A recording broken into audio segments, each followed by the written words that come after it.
Hello everyone. Welcome to our pranayama practice this week. So pranayama is the practice, the science of breathing. And it is one of the best ways that we can regulate the systems of our body. We can regulate our nervous system. And it's one of the most important aspects of yoga. All of them are very important. But if you don't add your breath practice into your physical practice, then your nervous system's not going to go along with the practice, and the systems of your body won't work as effectively. We know that bringing in oxygen helps the brain work better by regulating the heartbeat through the breath. We have the blood flow throughout our body move better.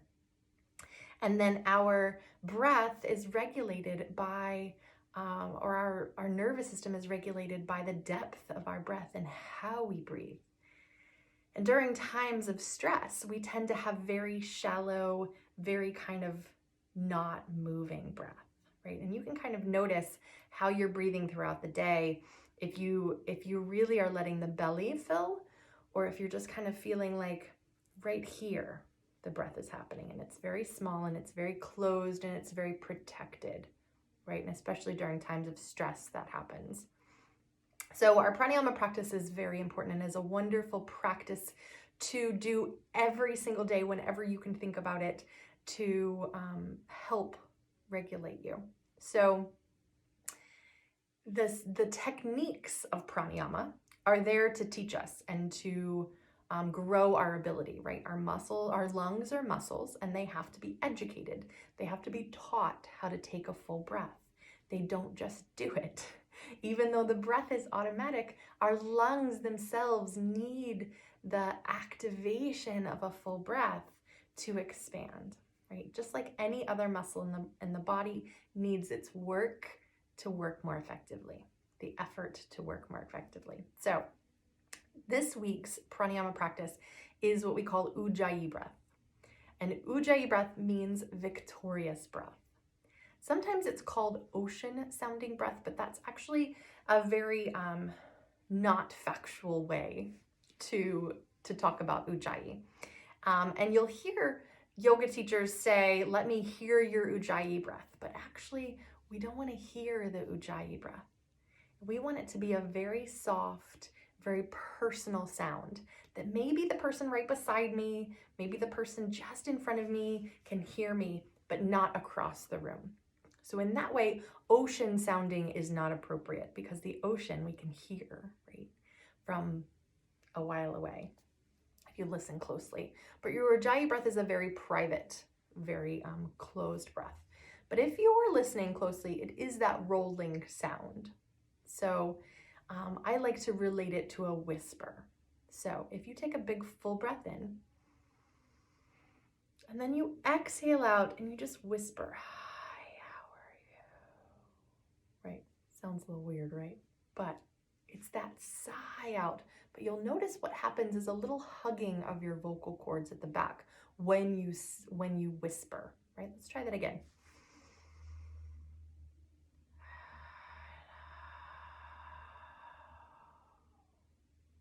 Yeah. And then we try to do it without opening the mouth.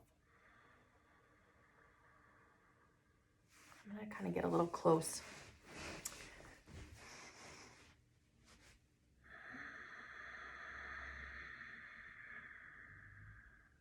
So hopefully you can hear that a little bit.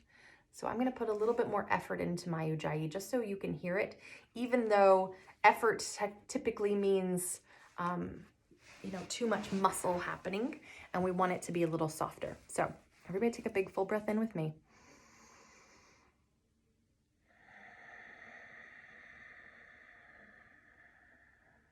Almost like you were fogging up a mirror, right? So if you put your hand in front of your face and you go, and you do that with your mouth closed, and you feel that little restriction on the back of the throat, but you don't want to be like, right? We don't want it so far down. It's just soft. You can feel it kind of right in here. And then once you've added in the exhale, now you add in the inhale, where you do the same action. It's almost like you're trying to reverse fog a mirror, right? Some people like to say Darth Vader voice.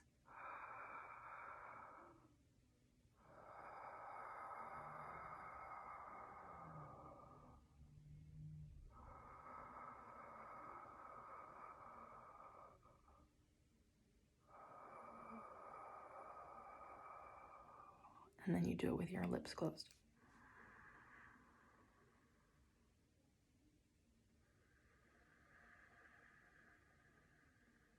Get a little closer.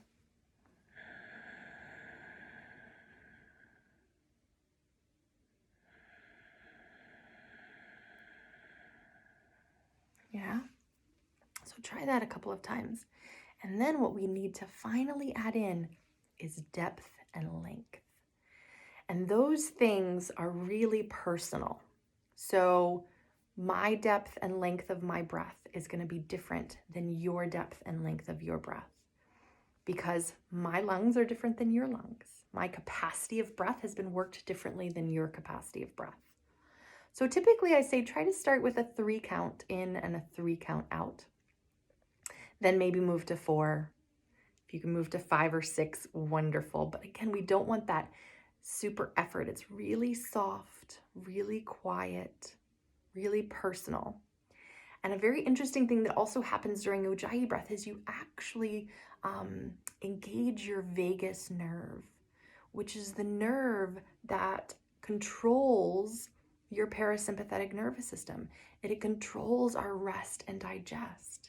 So by belly breathing, which we'll talk about in another session, and this Ujjayi breathing, we can engage we can tone our vagal nerve, and we can help to ground our nervous system. But it has to be done in a very smart way. If you're like this, there's too much, it's too strained, right? And then I'm just causing strain in my body, strain in my brain.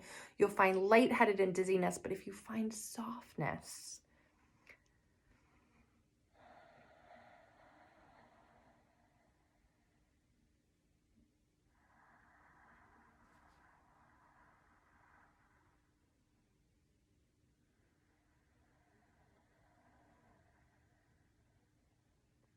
then you'll be able to tone that vagal nerve to help the body ground. And then, contrary to popular belief, you should not do Ujjayi breath during an active yoga practice, because Ujjayi breath, it restricts the back of the throat, but it also slows the amount of breath, or the amount of air that comes into your body. So it slows the breath and it warms the body from the inside out. And if you're in a real forced effort practice and you try to do this, you have a tendency to overstrain yourself and have injury happen. So please do not practice your Ujjayi breath while you're in an efforted practice of yoga. You can do it when you're holding a posture. You're in Warrior 2, take a couple of rounds of Ujjayi breath, boom, but not flowing in and out of a pose. So once you're in there and you're settled in and your alignment is good and your body can kind of settle into the alignment and the activation, then you can activate Ujjayi for a couple of breaths, if that's something that you want to do. But if you're just starting with Ujjayi, if this is your first time coming to Ujjayi and learning this practice, then my suggestion is to do it sitting for a few days at least, and really get your body used to the softness of it, and making sure that it's not going to cause any lightheadedness or dizziness. And if it does, then you pull back, and maybe your 3 or your 4 is too long and you need to cut it down to 2. But you really have to pay attention to how your body and your mind responds to Ujjayi, because it is a powerful practice. It's a super beneficial practice, but also a practice that, if done improperly, can cause problems. So let's sit together. Let's breathe some Ujjayi breaths for 2 minutes together, okay? So find a comfortable seat. I'm gonna set up, you can't see, But I've got my little singing bowl and I've got my little timer. When I'm at home, I just set my clock timer, a couple minutes if I've got a couple minutes, and then it'll ding for me, okay? So find a comfortable seat, let your hands find your thighs. Go ahead and close your eyes and take just notice of your breath today. And let's start by taking a couple of belly breaths. So filling into the belly and exhale and soften. And again, filling into the belly.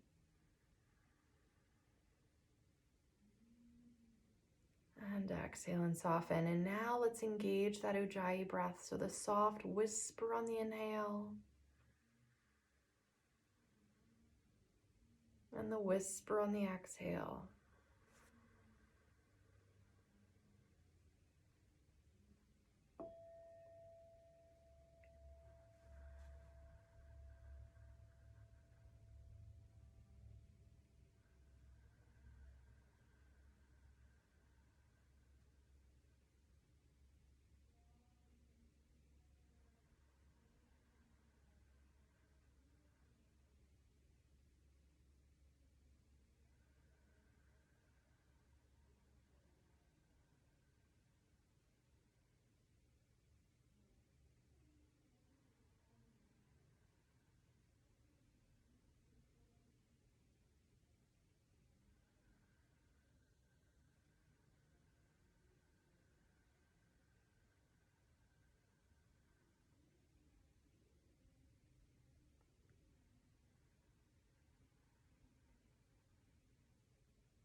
You can just release the technique, come back to a natural breath rhythm.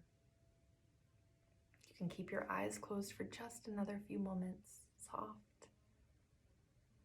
Maybe notice any difference in feeling of your body, of your mind.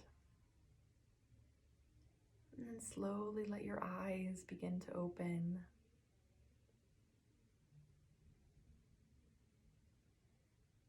And so for the next few days, week, try this out. See when you can incorporate it, when you can find yourself a few moments to sit, take a few rounds of Ujjayi breath, and then release it and keep moving.